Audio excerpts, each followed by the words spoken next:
पास इसका रिकॉर्ड मौजूद है। लोहे महफूज में और करामन कातबीन भी इससे बराबर लिख रहे हैं। वहाँ इनकार की कोई गुंजाइश नहीं होगी। वहाँ छुपना चाहोगे छुप नहीं सकोगे, वहाँ भागना चाहोगे भाग नहीं सकोगे। मेरे भाइयों, हम तो नाचने गाने वाले थे। अल्लाह पाक ने कहा गंदगी के ढेर से उठाया, कहा हम दिया वाले काम में बैठा दिया और आज लाके आप लोगों के सामने खड़ा कर दिया।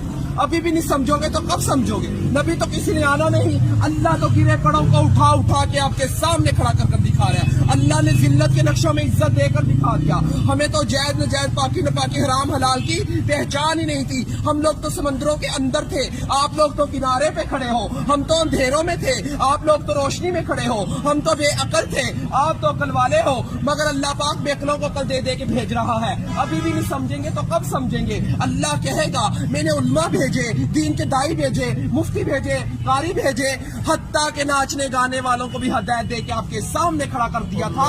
और वो भी यही कह रहे थे लोगों अल्लाह की तरफ आ जाओ। वहाँ कोई उज़र चलने वाला नहीं। अल्लाह दुनिया में सारे उज़र पूरे किए जा रहे हैं। अगर आप लोग दीन का काम मकसद बनाकर नहीं करेंगे तो अल्लाह हम जैसों से दीन का काम लेगा। अल्लाह किसी का मोहताज नहीं है, हम सब अल्लाह के मोहताज हैं। अबराह के लश्कर को अल्लाह पाक ने परिंदों के जरिए अबाबील के जरिए हलाक किया और बैतुल्लाह शरीफ की हिफाजत फरमाकर दिखाई। नमरूद को एक मच्छर के जरिए हलाक किया। जिस बादशाह के तख्त पर बैठकर वो सजदे करवाया करता था, उसी बादशाह के तख्त पर बैठकर अल्लाह पाक ने उसके सर में चित्तर मरवा के दिखाए। अल्लाह किसी का मोहताज नहीं है, हम सब अल्लाह के मोहताज हैं। मेरे भाइयों, अगर ये तबलीग की मेहनत ना होती तो हम जैसे कैसे राह रास्ते आते? ये काम बिल्कुल हक और सच है मेरे भाइयों, ये अंबिया वाला काम है। नबी तो किसी ने आना नहीं है। अगर ये तबलीग की मेहनत ना होती, चोर फराड ज़िनाई कैसे राह रास्ते आते?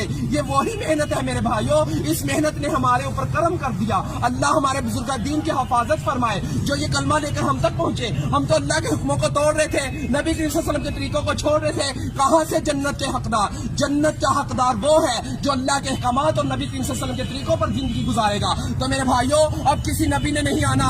खत्मे नबूवत के सदके ये काम मेरे और आप सब लोगों के जुम्मे है कि हम कलमा गो वाले बन जाए, ला इलाहा इल्लल्लाह मुहम्मद रसूलुल्लाह की दावत देने वाले बन जाए।